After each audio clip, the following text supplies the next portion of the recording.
Hai guys, kali ini kita bahas kisahnya dari Joshua dan Amber. Amber adalah seorang siswi berusia 18 tahun yang sekolah di SMA jurusan pertanian. Dia juga tinggal bersama ibu dan ayah tirinya di Tulsa sejak usia dia 5 tahun.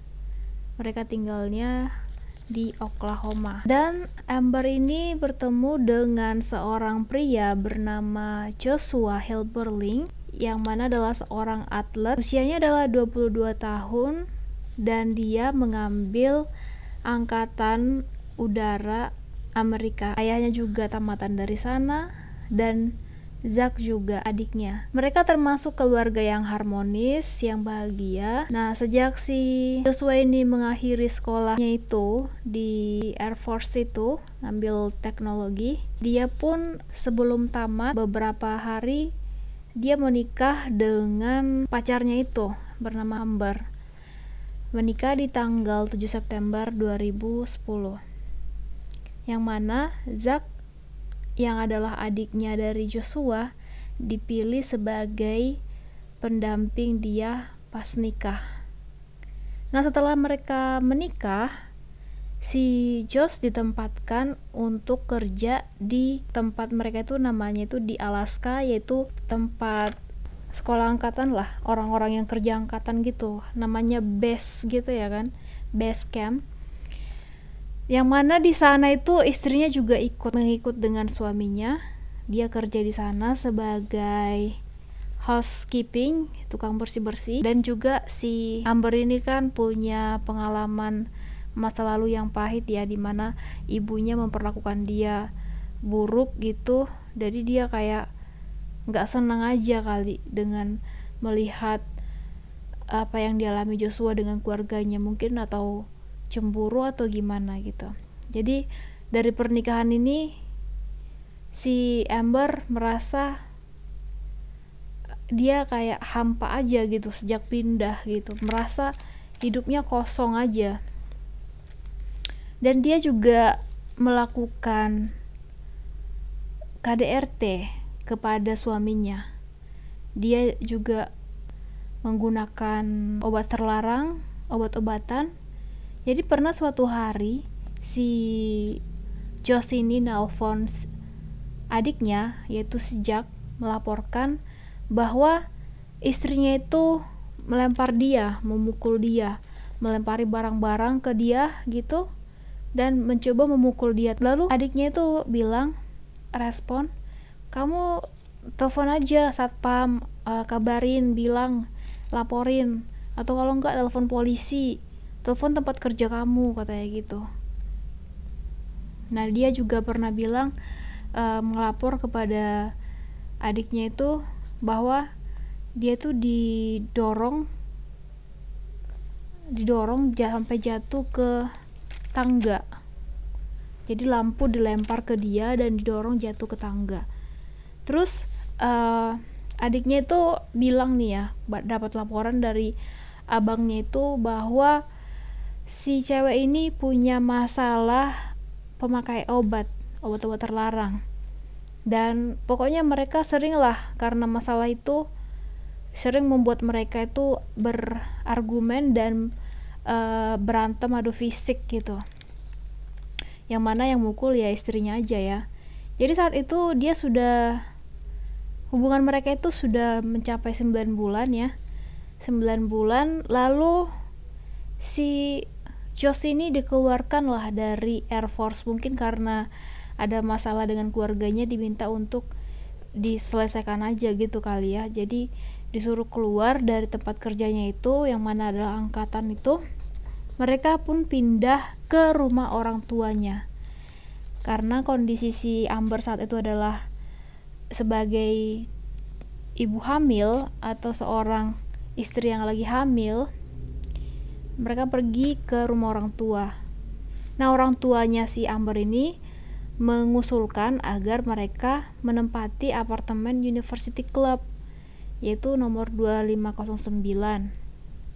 Di saat itu si Amber sudah hamil menginjak 7 bulan. Nah, sudah tinggal di apartemen itu, mereka tetap aja berantem. Tetap aja ada masalah dalam keluarga mereka. Seperti si Amber ini lempar TV sampai jendelanya retak, katanya sih gitu ya. Jadi ada sesuatu dilempar ke arah jendela apartemen itu, yang mana mereka tempatin itu di lantai 25 katanya. Jadi retak lah itu jendelanya. Dan di tanggal 10 Mei 2011 ada laporan dari yang punya apartemen bilang ngirim surat, tolong bayar ini, karena mereka sudah tahu kerusakan di apartemen itu disebabkan oleh pasangan ini gitu kan. Jadi si Armando yang adalah yang punya apartemen itu minta denda $150. Nah saat itu si Amber ini marah-marah dan dia masih tetap aja berargumen, berantem dengan suaminya itu. Dia marah-marah masuk ke rumah itu sambil dia melihat bahwa tas si Joshua sudah ada di luar rumah itu. Jadi si Joshua ini sudah memasukkan bajunya, semuanya peralatan dia dan berbagai kertas-kertas gitu, dokumen-dokumen dia ke dalam tas itu. Dia juga awalnya sih dia udah telepon ayahnya ya, dia telepon ayahnya, tolong jemput aku lagi berantem sama istriku gitu. Tapi saat itu kan ayahnya kerja di bagian angkatan itu, jadi dia nggak bisa langsung jemput gitu ataupun langsung keluar dari tempat kerjanya. Itu melanggar peraturan kerja gitu kan, norma kerja. Nah lalu dia pun nelpon temennya, si Shos ini nelpon temennya bilang supaya dia dijemput gitu. Nah saat itu si pemilik apartemen yang bernama Armando Rosales itu, dia ada di bawah atau ada truk di sekitar apartemen itu, ada di dekat truknya ya kan, mobil truknya. Dan ada laporan dari tetangga si Amber ini, yaitu di sekitar lorong itu, nggak jauh dari kamar mereka, bilang bahwa mereka itu mendengar suara teriakan yang bilang tidak, sambil kayak berlari, dan mendengar suara crash, kayak crash itu kayak nabrak sesuatu gitu, dan lalu terjatuh dan teriak sambil terjatuh gitu. Suara teriakan itu dari bawah gitu kan. Nah kebetulan di bawah itu ada juga orang yang sedang mau memperbaiki kaca yang retak itu gitu, yaitu pekerjanya yang punya apartemen gitu. Jadi sudah di bawah menunggu untuk mengeluarkan kacanya itu. Dia menyaksikan bahwa ada kaca yang jatuh, dan itu kayak di film-film katanya, dan orang juga jatuh sambil teriak. Dan ada juga mereka bisa melihat kaca yang sudah pecah gitu. Mereka juga lihat saat itu, ini saksi mata yang melihat lah ya, si Amber itu keluar dari jendela itu sambil kayak ngeliatin kejadian itu gitu kan. Nah ada yang pria bernama Robert Maker, dia itu sedang merokok saat itu, dia menyaksikan hal itu juga. Nah dia langsung telepon polisi.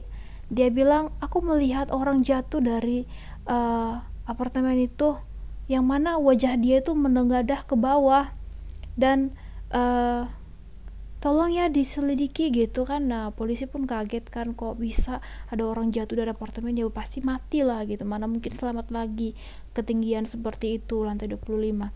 Nah si Rosales itu yang punya apartemen datang masuk mengecek kamar itu.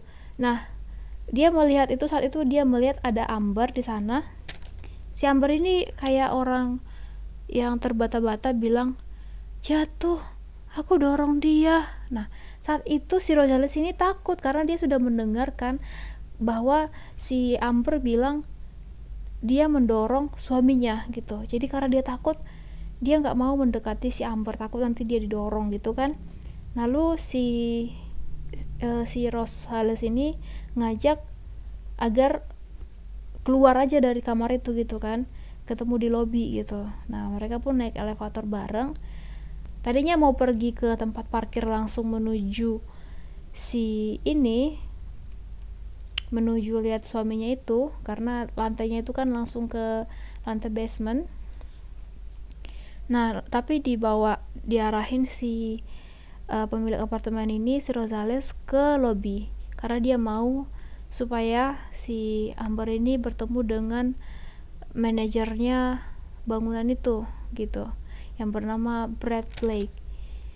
Di saat itu si Rosales juga ditambah dengan ada banyak orang di sana, ada polisi, ada pemadam kebakaran dan ahli-ahli medis juga gitu datang. Mereka melihat bahwa si Amber ini sudah memegang badannya si Josh yang lagi terkapar di lantai parkir itu, lantai basement, dan dia menciumi suaminya itu sambil dia bilang, tolong bantu suami saya, tolong. Dia juga bilang, melontarkan kata-kata bahwa tolong selamatkan suami saya nggak mau dipenjara. Nah, dia bilang gitu, ya kan. Nah, saat itu orang pun kaget melihat dia itu sangat histeris, teriakannya itu kayak orang yang ketakutan karena mau dipenjara atau ketakutan karena suaminya sudah tidak ada lagi gitu. Itu kan jaraknya masih ada 5 lantai lagi di bawah ya, jadi si Josh itu jatuh bukan langsung ke tanah gitu dari lantai 8. Jadi luka dia tuh parah banget lah, kalian bisa bayangin gak, jatuh dari apartemen gitu dari ketinggian seperti itu pasti luka-lukanya parah banget. Dan si Amber waktu itu nelpon neneknya saat polisi mau ngajak Amber keluar dari TKP itu. Si Amber bilang, aku boleh nggak nunggu nenekku, katanya gitu. Nah, mereka pun disuruh keluar dari TKP itu karena banyak orang yang melihat, warga yang melihat kejadian itu, dan polisi pengen supaya mereka itu menjauh dari media. Orang kan sering kayak meliput gitu kan. Nah, kedua-duanya itu akhirnya Amber dan neneknya itu pun tiba di situ, dan saat itu katanya si polisi yang jadi detektif itu juga mendengar di dalam mobil itu selama perjalanan si Amber bilang bahwa dia telah mendorong suaminya. Lalu pas lagi di ruang interogasi sama polisi, kan ada dia sama neneknya di sana, nggak ada detektif atau polisi, mereka berdua aja dalam ruangan itu. Dia bilang, harusnya aku nggak ada di sini. Josh sudah mati, aku kehilangan dia. Si Jenny dan Patrick, itu kan Jenny emaknya si Josh dan Patrick ayahnya, pasti merasa kehilangan. Si Jack juga adiknya si Josh. Nah, dia sebutin lah semua. Dan neneknya juga pasti akan kena serangan jantung.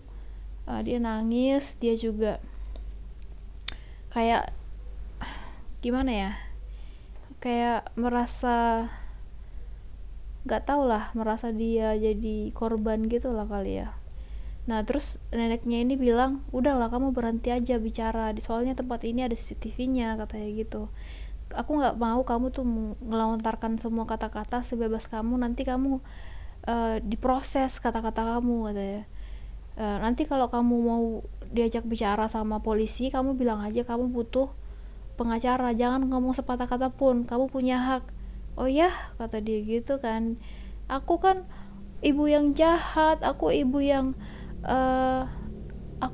jahat, aku istri yang jahat, aku orang jahat, kata dia gitu. Memang bener kata orang tuanya si Josh, kalau kami itu tetap tinggal bareng, aku akan membunuh dia, dan itu kenyataan, katanya gitu kan. Sejak di Alaska, aku itu memang gak senang, aku gak tahu, aku merasa parah banget, aku merasa makin ngeri, aku nggak senang dengan hidup di sana. Lalu aku seperti ini, pas di sini aku malah dorong suamiku, katanya gitu. Nah, sedangkan neneknya tuh bilang, udah kamu diam aja, kamu jangan ngomong lagi, kata neneknya kan. Iya, aku mendorong suamiku. Terus neneknya ini nanya lagi kan, kamu dorong dia karena memang niat kamu sendiri, katanya gitu. Enggak lah. Nah ternyata neneknya ini kayak penasaran juga kan, itu benar-benar kamu mau dorong supaya dia mati atau gimana gitu. Habis itu si Amber ini bilang, aku tuh sejak di Alaska itu kan aku stres banget, depresi, aku selalu pakai ini, memang aku minum obat-obatan kan. Terus si Josh juga kata dia minum obat-obatan, sama mereka saling memakai gitu. Nah waktu tinggal di sana dia hamil, terus dia balik ke kampung halamannya di Tulsa. Emaknya si Amber malah mengusir dia dari rumah itu, malah disuruh ke apartemen gitu. Jadi dia merasa kayak gak layak aja gitu hidup, jadi kayak makin parah aja katanya hidup dia dengan orang tua yang tidak mendukung dia. Dia juga dengan kondisi hamil memakai obat-obatan, harusnya gak bisa toh gitu.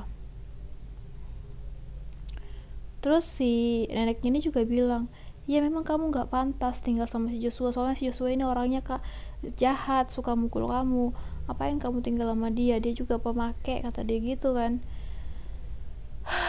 Dari omongan mereka di ruang interogasi itu, polisi pun menyimpulkan karena si Amber juga sudah ada menyentuh si Josh, jadi dia menetapkan si Amber itu adalah pembunuhnya gitu. Nah tapi setelah itu dia bebas ya, karena kan dia waktu itu hamil tua, terus dia melahirkan anak cowok. Tapi ternyata bebasnya itu hanya sementara, karena masih diproses lagi, kayak ada yang janggal lagi kan di kasus itu. Jadi ada istilah kayak hukumannya itu memang dia bebas dari rumah, cuman kayak ada jam yang tertentu dia nggak bisa keluar gitu. Jadi di jam malam dia nggak bisa keluar dari rumahnya. Ada aturan dari polisi, aturan orang yang tahanan gitu kan, tahanan luar namanya. Nah dia tinggal saat itu di rumah ibunya, emaknya si Amber, dengan dia punya alat di kakinya itu yang bisa memantau kemana dia pergi, semacam alat pelacak. Dia juga punya aturan tahanan luar gitu. Dia juga nggak boleh menggunakan obat-obatan lagi, kalau nggak ya diperparah gitu, karena pasti bakalan ada tes untuk kencing, tes urin dan tes nafas dia make atau enggak. Ternyata dia berusaha untuk mengubah lokasi-lokasi yang ada di kakinya itu. Dia bukan di lokasi yang ditetapkan sama peraturan itu, dia kan nggak boleh jauh. Ternyata dilihat lokasinya kemana-mana, dia juga sudah melanggar aturan. Setelah dites juga urinnya dia menggunakan semacam marijuana atau ganja juga. Lalu dia dipenjara lah 6 bulan. Nah saat dia dipenjara itu, 2 orang temannya di dalam penjara itu melaporkan bahwa mereka mendengar si Amber ini mengatakan sesuatu sambil tertawa. Dia bilang gini, iya memang ku dorong itu si brengsek itu, hahaha, sambil ketawa gitu ya. Abis itu diproses sama polisi kan, bilang kalau dia mengaku hal itu kepada teman-temannya, dan si Amber bilang, enggak, aku nggak bilang gitu, aku dorong karena aku mau membela diriku, orang aku mau diserang, itu tindakan pembelaan diri katanya. Lagian aku juga wajar dong, spontan gitu. Waktu itu dia menarik punggungku, menarik bahuku, lalu aku dorong aja dia. Nah ternyata pada saat dorong itu dia menggantung di tiang lilin. Nah habis itu dia jatuh lah katanya gitu. Lagian dia make juga kok, dia mana tahu dia dia ngelakuin apa gitu, kata dia kan. Ternyata saat dicek otopsi, si Josh ini nggak ada kandungan zat-zat terlarang itu di tubuh dia. Dan dilihat juga kalau ada tongkatnya lilin itu atau tiang-tiang itu, ternyata itu nggak ada tuh jatuh atau gimana, nggak ada bekas-bekas habis dipegang sama si Josh, nggak ada kayak tindakan perlawanan dari si Josh. Itu memang murni disimpulkan polisi bahwa itu murni tindakan si Amber aja, nggak ada perlawanan dari si Josh. Nah, dilihat apartemen ini kan bangunannya sudah tua, jadi itu alasan dari pihak pengacara si Amber, pengacara pembela, yang bilang bahwa ya itu kan sudah tua, wajar lah kacanya itu jatuh, mana ada kaca sudah tua kayak gitu bisa langsung retak. Kaca sekarang itu kan harus dimodif lah, katanya gitu. Jadi itu bukan didorong secara sengaja, memang kacanya aja yang udah tua, bangunannya juga seperti itu, rendah, ya jatuhlah orangnya. Jadi gitu, kayak ada alibi supaya tahanannya itu nggak lama atau gimana gitu kan. Nah, waktu itu sempat diputuskan mau dikasih hukuman 5 tahun, terus 15 tahun percobaan, yang mana dia setelah 5 tahun ya masih harus 15 tahun lagi di ruangan rehabilitasi atau gimana gitu. Nah, dia nolak hukuman itu, lalu ditawarin lagi 7 tahun, ternyata lanjut lagi ke 10 tahun di penjara. Nah, terakhirnya itu dikasih lah hukuman seumur hidup, yang mana seumur hidup itu kalau untuk satu nyawa 25 tahun ya. Jadi 25 tahun dengan denda $10.000 karena dia juga harus membayar biaya penguburan suaminya itu. Di tahun 2014 dia interview bersama dengan siaran TV ternama yaitu BBC. Dia bilang dia mau interview secara terbuka, mengirim surat juga, dia mau mengabarkan sesuatu ya mungkin yang benar-benar terjadi gitu.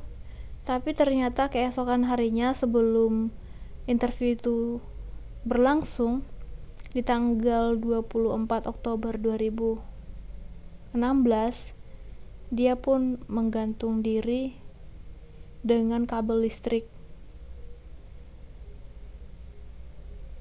Jadi dia menggantung itu pakai tali. Ya pokoknya dia itu di dalam kamarnya dia lah, kamar tahanannya dia. Atau mungkin ditaruh di lehernya, nggak tahu. Pokoknya ada bekas luka di lengannya itu dan di pergelangan tangannya. Mungkin dia mencoba untuk memutus nadinya. Nah, saat itu diperiksa di tubuh dia itu memang dia menggunakan obat-obatan metafetamin, amfetamin, dan chloroform. Sama juga dia minum obat-obatan antidepresi. Ya itulah ya guys ya, si Amber dia nikah di usia 18 tahun. Gak masalah sih nikah muda, cuman kalau di saat hamil dia tetap menggunakan obat-obat terlarang, itu kan berdampak buruk ya dengan psikosisnya dia dan calon kandungannya dia. Dan juga kalau memang dia nggak senang dengan pindah tempat itu, ya itulah, kalau nikah kan harus kayak gitu, harus ngikut suami ya, kecuali ya tinggal bareng-bareng. Agak ribet sih guys kalau untuk memberi atau mengambil kesimpulan untuk orang yang sudah nikah gitu, susah. Yang ada ya seperti itulah kejadiannya. Kita hindari aja lah hal-hal buruk yang mau terjadi sama kita. Pikirkan dulu panjang gitu, jika kita memakai ini apakah bagus untuk tubuh kita. terapkan aja pola hidup sehat, ya enggak sih? Turut berduka cita kepada Joshua Herberling dan keluarganya juga yang merasa kehilangan, begitu juga dengan putranya yang sekarang menjadi anak yatim piatu. Oke guys, thank you for watching. Sampai jumpa di video berikutnya ya. Stay safe, bye bye.